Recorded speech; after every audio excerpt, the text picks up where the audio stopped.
What's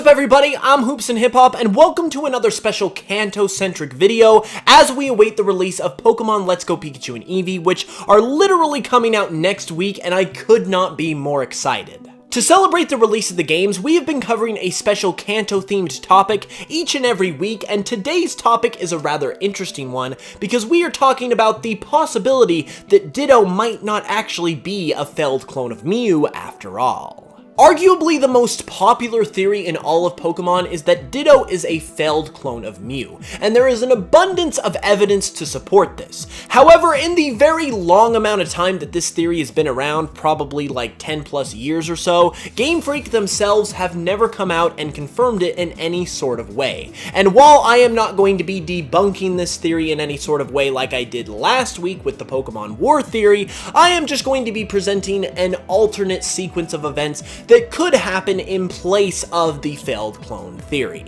So for instance, regardless of whether or not we look at the Ditto is a failed clone of Mew theory, we have to acknowledge that there is definitely some sort of relationship going on between Ditto and Mew just because of how many similarities they have. So instead of debunking and saying this theory is not true, we're simply going to offer another explanation as to what this relationship could potentially be. Finally, there's one more thing I need to mention before we get into this theory, and that's that this theory isn't actually my own creation. This theory was presented to me by a viewer of the channel known as Mcentric here on YouTube, and he offered the theory for me to cover because he enjoyed it, and when I read it, I really enjoyed it, so I decided to cover it, and it works perfectly with our Kanto theme that we've got going on every week. So, all credits to Mcentric, thank you for the theory once again, but with all of that being said, why don't we go ahead and just check it out.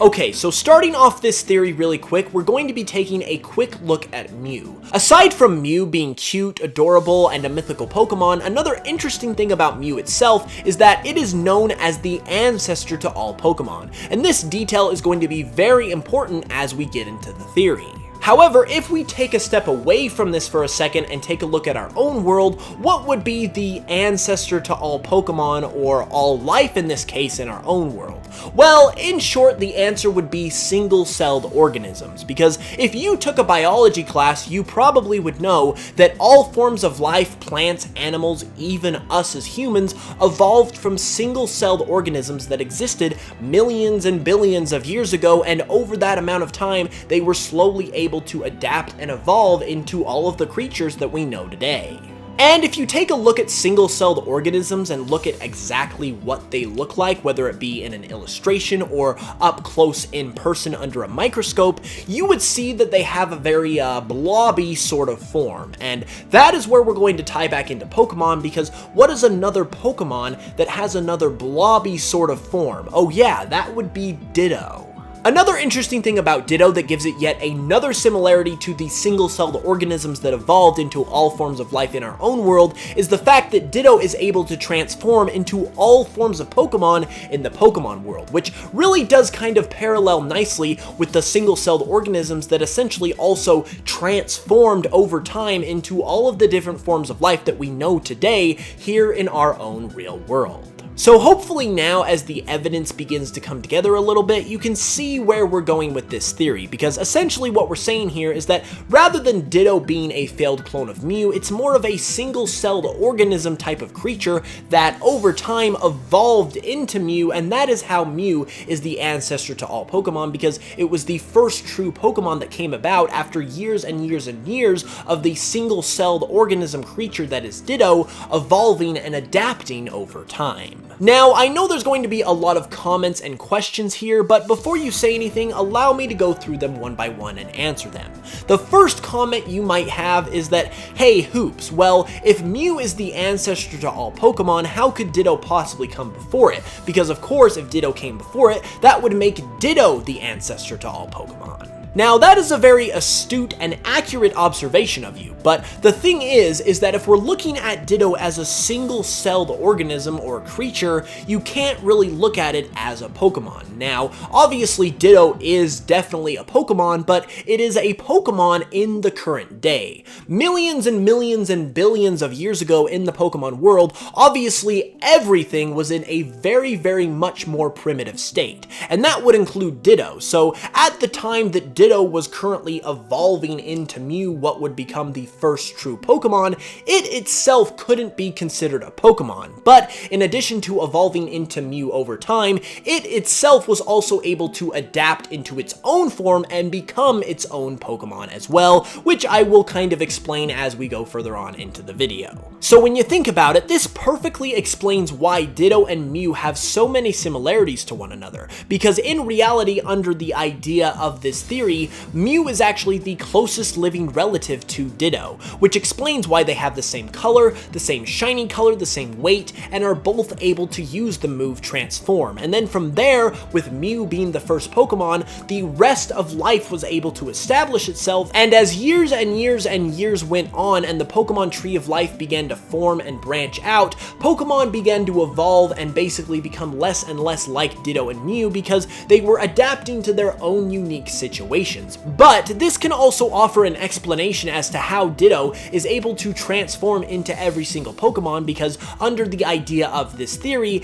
every single Pokemon came originally from Ditto, and so every single Pokemon shares somewhat of the same genetic makeup as Ditto does, even if it is very, very small. So basically that is the theory, that millions and millions of years ago, Ditto was the true center of life as a single-celled organism, and over time it was able to evolve into Mew, which became the first true Pokemon that every other Pokemon also evolved from. But Mew is still considered the ancestor to all Pokemon because it was the first true Pokemon, and Ditto at the time could not be considered a Pokemon because it was in a very primitive state. However, we've still got a couple points, or one particular big point to back up and reaffirm here, and that is Ditto really capable of adapting and evolving in order to become a completely separate creature, and is Ditto itself able to adapt and evolve its own form in order to become a Pokemon itself? Well, in short, the answer here is yes, because we have seen on a number of different occasions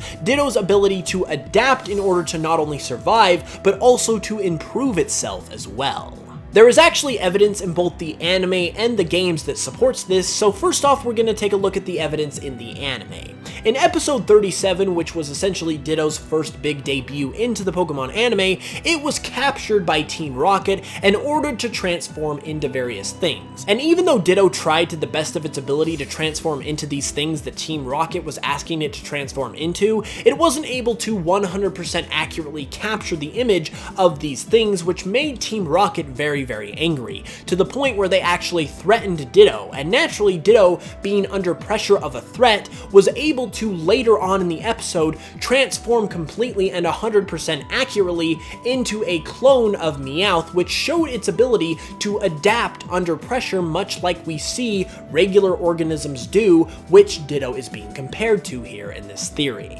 The evidence in the games is interesting as well, because Ditto has also shown the ability here to adapt and evolve and become better over time as the years have gone on. Of course, Ditto is a Generation 1 Pokemon, and in Generation 1, Ditto was a fun Pokemon that was fun to use for the simple purpose that it was able to transform into any Pokemon, and therefore it had a sort of novelty. However, after Generation 1, people quickly realized that Ditto isn't really a viable Pokemon in battle, so from Generation 2 onwards, it became almost exclusively a Pokemon that was used for the purpose of breeding. And another way of saying that Ditto was not viable in battle is that Ditto could not survive in battle. In order to survive in battle, Ditto knew that it had to transform quicker, because taking one whole turn in order to transform made it very, very vulnerable. And you know what? Ditto adapted and it was able to do just that.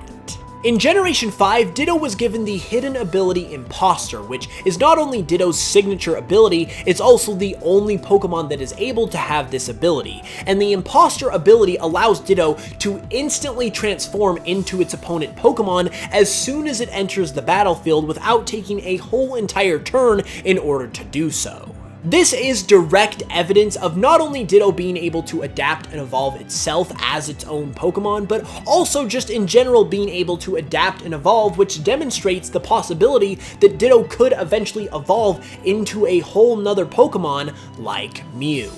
So to wrap it up all neat and nice here, the idea of this theory is that Ditto is a single-celled organism type of Pokemon that over time was able to evolve into Mew, who became the true ancestor to all Pokemon, which explains why these Pokemon have so many similarities, because Mew is the closest living relative to Ditto. And Ditto in its biology not only shows this is possible, because much like the single-celled organisms in our own world that evolved into every form of life, Ditto is able to transform into every kind of Pokemon, and it is shown through the anime and the games that it is able to adapt and overcome and improve itself, which would give it the capability to permanently evolve into other forms of life, just like the single-celled organisms that this theory says that it is based on. And there we have it, everybody. Now, it certainly was fun to tackle such a popular subject in the Pokemon world from a different angle. And like I said, even though we're not discrediting the failed clone theory by any means,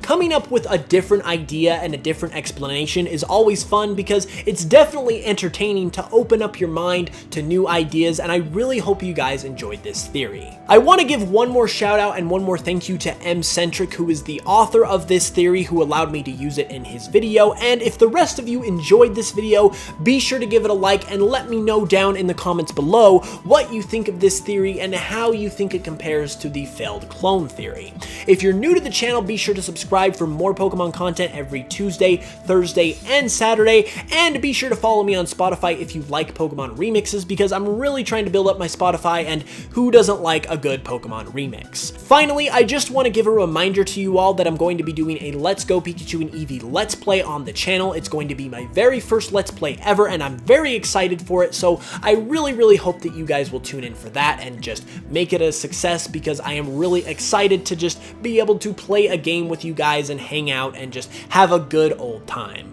With all that being said though, I will be back on Saturday for another video, so as always, you know I love you guys. Hit that notification bell so you can know when that video goes live, and until then, as always,